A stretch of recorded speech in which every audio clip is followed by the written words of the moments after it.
Olha, para quem está no dia a dia com infraestrutura CI, né, a gente sabe que a conectividade externa via L3Out é onde a borracha encontra o asfalto. Com certeza. É o ponto exato onde o nosso universo controlado, todo baseado em políticas, colide com o mundo real. E assim, fazer um peering BGP básico, ok, todo mundo sabe. Mas a questão é outra. É como ir além. Exato. Como a gente transforma essa conexão de uma simples porta de saída para uma fronteira inteligente, com engenharia de tráfego granular, resiliência de verdade. Então, é nisso que a gente vai mergulhar hoje. Temos aqui um material técnico bem denso sobre engenharia de BGP dentro do Cisco CI, e a missão é destrinchar isso. Uhum. O foco vai ser total em BGP para L3Out, IPv4 e IPv6 Unicast, desde o básico da arquitetura de peering até, assim, as técnicas mais avançadas de manipulação e proteção do Fabric. Ótimo.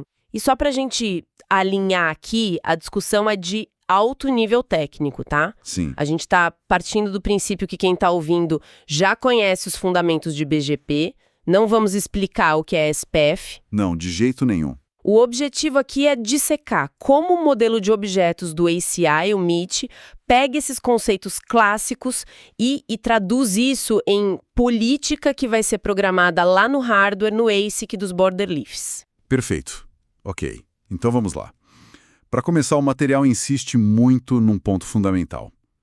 Que o BGP no ACI tem, na prática, duas personalidades distintas. Completamente distintas. E não entender essa dualidade, segundo o texto, é o primeiro passo para um design problemático. Por que essa separação é tão crítica? Porque elas resolvem problemas diferentes em planos diferentes. A primeira personalidade é o MPBGP, o Multiprotocol BGP. Esse roda dentro do Fabric. Certo, o overlay. Isso. Pense nele como sistema nervoso do overlay. Ele não fala BGP Unicast padrão, ele troca rotas no formato VPN V4, VPN V6. Que é o Address Family que carrega o VRF junto, né? Exatamente. A única função dele é propagar a informação de alcançabilidade dos endpoints, ou seja, o mapeamento de IP e MAC para o VTP, que é o leaf onde ele mora. É o que permite que o endpoint no leaf 1 ache um no leaf 100 sem precisar de flooding. E essa parte é basicamente mágica do APIC, né? Com route reflectors nos spines para escalar. É algo que a gente raramente mexe depois que a infra está de pé. Exato. É a infraestrutura do Fabric. O nosso foco hoje é a segunda personalidade, o BGP Unicast padrão de borda que a gente configura no L3Out. É aqui que o bicho pega. Aqui que o bicho pega. Esse é o BGP que vai fazer peering com os roteadores externos, o core da rede, a borda da WAN, firewalls, o link de internet. Uhum. É nesse contexto que a gente aplica toda a nossa inteligência. Engenharia de tráfego, filtros, políticas. É a nossa fronteira soberana.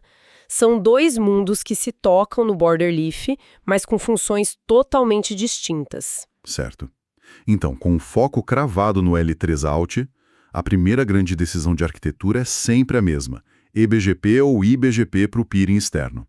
O material aqui é incrivelmente enfático sobre isso. E com toda razão. A recomendação forte, assim quase um mandamento, é usar eBGP. Por quê? Pela simplicidade e pela robustez na prevenção de loops. O eBGP tem isso no seu DNA com o atributo ASPF. Quando um border leaf recebe um anúncio de um vizinho eBGP, a primeira coisa que ele faz é escanear o SPF. Se ele vir o próprio número de AS ali... Ele descarta o prefixo. Fim de papo. Fim de papo. É um mecanismo testado e aprovado há décadas. E no ACI, ele funciona nativamente, sem precisar de nenhuma configuração extra. E falando em IBGP, o guia aponta para uma pegadinha de configuração que pode derrubar muito engenheiro experiente, principalmente em designs de alta disponibilidade. A questão do TTL. Sim, esse é um detalhe crucial. Num peering simples, de interface física para interface física, o TTL padrão de 1 do pacote BGP funciona. Certo. Mas o design mais resiliente, que é o que a gente busca, é fazer o peering entre interfaces loopback. Geralmente, a gente cria uma SVI dentro de um VPC, entre dois border leafs, para servir de ponte e o peering é feito nas loopbacks. Isso desacopla a seção BGP de um link físico. Exatamente. Se um link cair, o BGP continua de pé. Mas aí vem o problema. Aí vem o problema. Nesse cenário, o pacote BGP que sai da loopback no border leaf 1 pode precisar de um hop extra dentro do fabric para chegar no border leaf 2 antes de ir para o roteador externo. E esse hop consome um TTL. Consome. Se o TTL inicial é 1, o pacote morre no caminho. Por isso, é mandatório ir no BGP Peer Connectivity Profile no API e configurar o IBGP Multi-Hop TTL para um valor maior, tipo 2. Se esquecer isso... Se esquecer isso, você passa horas olhando para uma seção BGP presa em Active ou Idle sem entender o porquê. Ok. Então estabelecemos. eBGP é o caminho, com atenção ao TTL. Agora, outro lado. O material trata o uso de IBGP no L3Out quase como uma armadilha. Por que essa versão tão forte? Parece radical dizer para nunca usar. É uma afirmação forte, mas é baseada num princípio fundamental do protocolo, a regra de Split Horizon do IBGP. Certo. A regra diz que um roteador não repassa rotas que ele aprendeu de um vizinho IBGP para o outro vizinho IBGP, para evitar loops dentro do mesmo OS. Agora, vamos aplicar isso ao ACI. Imagina dois roteadores externos, R1 e R2, no mesmo AS que o Fabric ACI. R1 faz peering IBGP com o border leaf 1, R2 com o border leaf 2. R1 anuncia seus prefixos. O border leaf 1 recebe. O que ele faz? Segue a regra. Ele não vai reanunciar esses prefixos para o seu outro vizinho IBGP, que seria o border leaf 2. O que na prática significa que o R2 nunca vai aprender as rotas do R1 através do Fabric. Cria-se um buraco negro de roteamento. Exatamente. Eu consigo imaginar um engenheiro passando dias procurando um filtro, uma política de contrato, sem perceber que o problema é o comportamento do protocolo. É um desses gotchas que é óbvio depois que você descobre, mas é frustrante na hora. Claro, tem contornos. Você poderia fazer um full mesh entre os roteadores externos, o que não escala. Inviável. E o ACI permite isso. Você pode configurar o border leaf para atuar como route reflector no L3Out. Mas isso adiciona complexidade? Força o leaf a gastar CPU e memória em tarefas de control plane que não são a função primária dele. Certo. A conclusão do guia é pragmática. Por que adicionar essa complexidade se o eBGP resolve o problema de forma nativa e elegante? Faz todo sentido. Então, com o peering via eBGP, chegamos na parte divertida, a engenharia de tráfego. O poder para isso, segundo o material, está nos Route Control Profiles. A tradução do ACI para os bons e velhos route maps. Exato. Vamos começar com o tráfego de entrada. Como a gente influencia o mundo a usar nosso link primário em vez do secundário? Para o tráfego de entrada, o inbound, a gente usa as técnicas clássicas, mas aplicadas via objetos do ACI. A mais comum é o ISPF Prepend. No Route Control Profile, aplicado uma exportação, ou seja, nos prefixos que a gente anuncia, criamos uma regra. No link que a gente quer tornar menos preferencial, a gente adiciona nosso próprio ASN umas 3 ou 4 vezes. O mundo vê um caminho mais longo e desvia. Isso. Outra ferramenta é o MED, o Multi-Exit Discriminator. Ideal quando temos duas conexões com o mesmo provedor. A gente seta um MED mais baixo no link preferencial e diz: "Ei, provedor, para chegar em mim, use esta porta aqui." Certo. Isso controla como o tráfego entra. Agora, o que para mim é ainda mais crítico, o tráfego de saída, o outbound.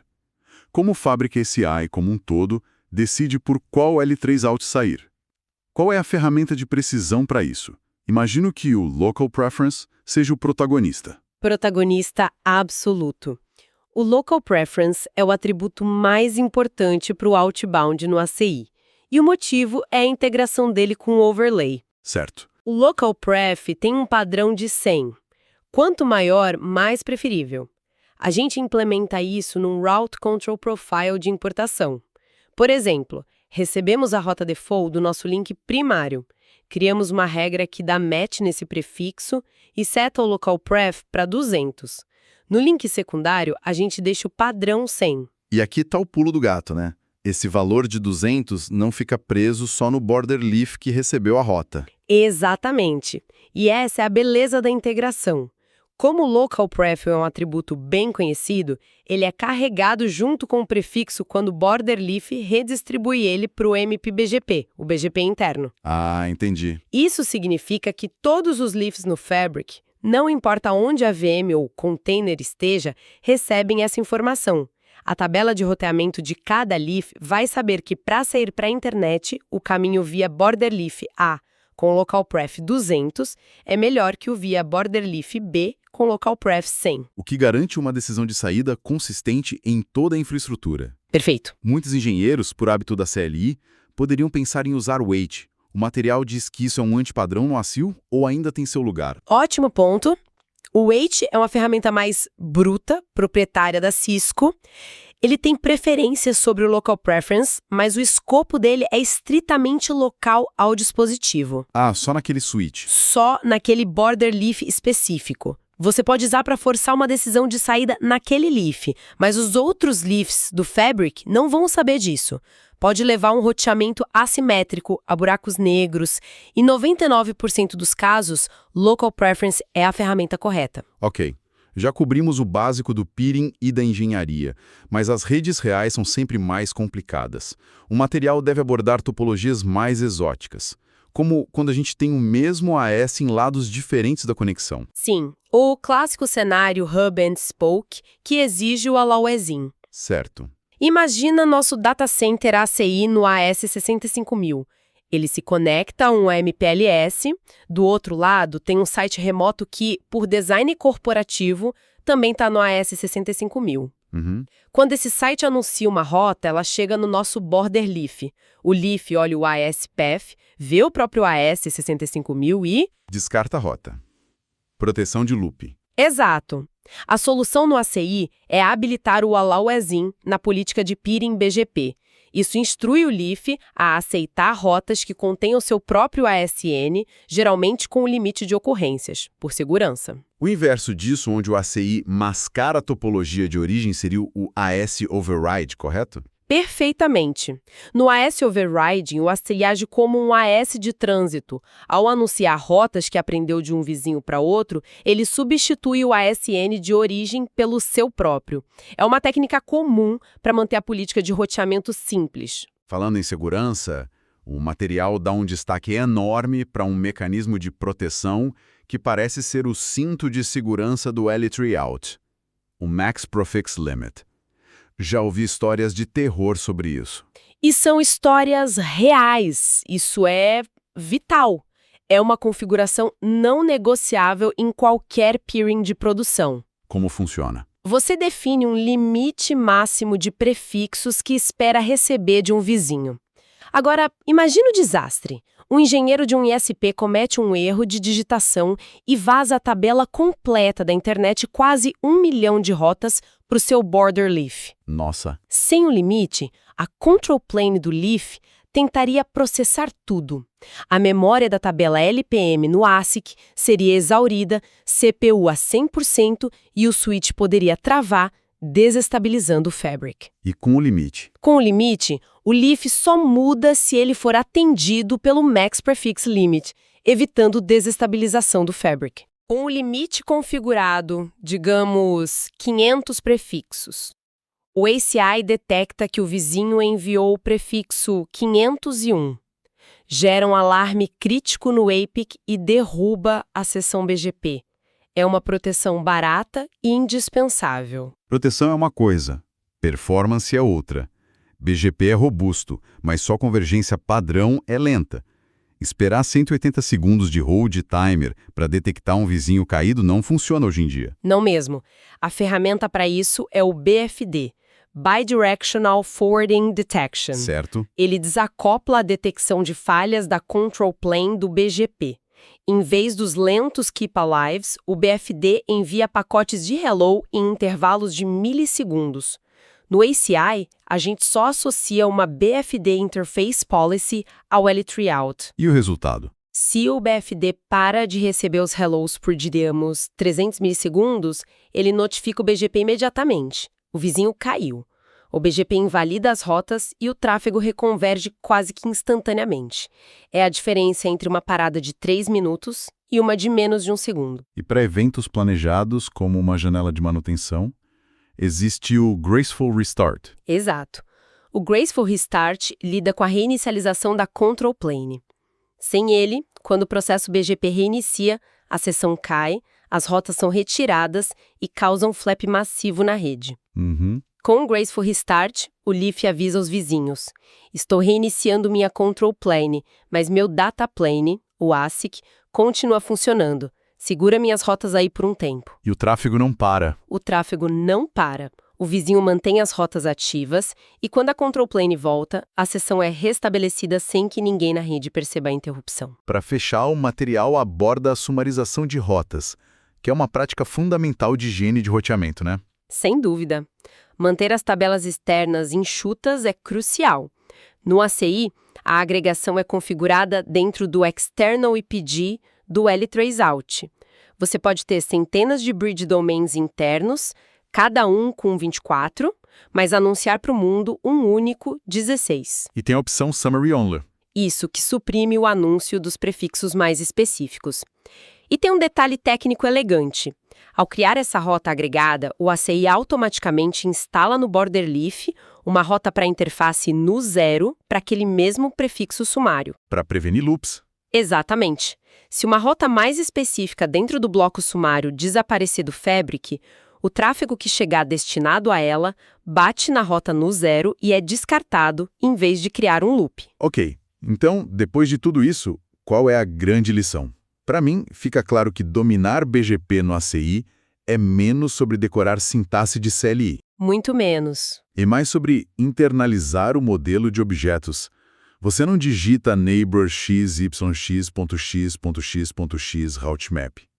Você constrói um Route Control Profile, associa um BGP Peer Profile e aplica a um External IPG.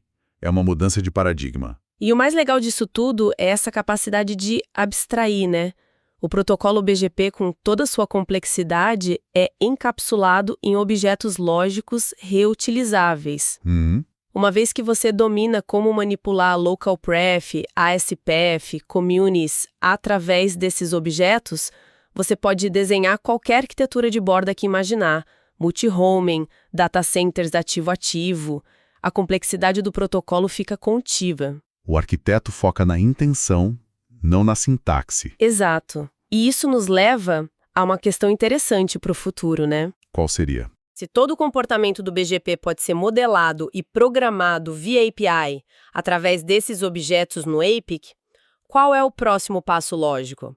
A gente pode começar a imaginar um futuro onde sistemas de automação externos, talvez até IA, Certo. monitoram a latência dos links, o custo de trânsito dos provedores ou a performance de uma aplicação e ajustam dinamicamente os Route Control Profiles em tempo real. Uau! Isso transformaria o L3Out de uma configuração estática baseada em regras para uma borda de rede verdadeiramente adaptativa, orientada a resultados, que reage não só a falhas, mas a mudanças nas condições do negócio.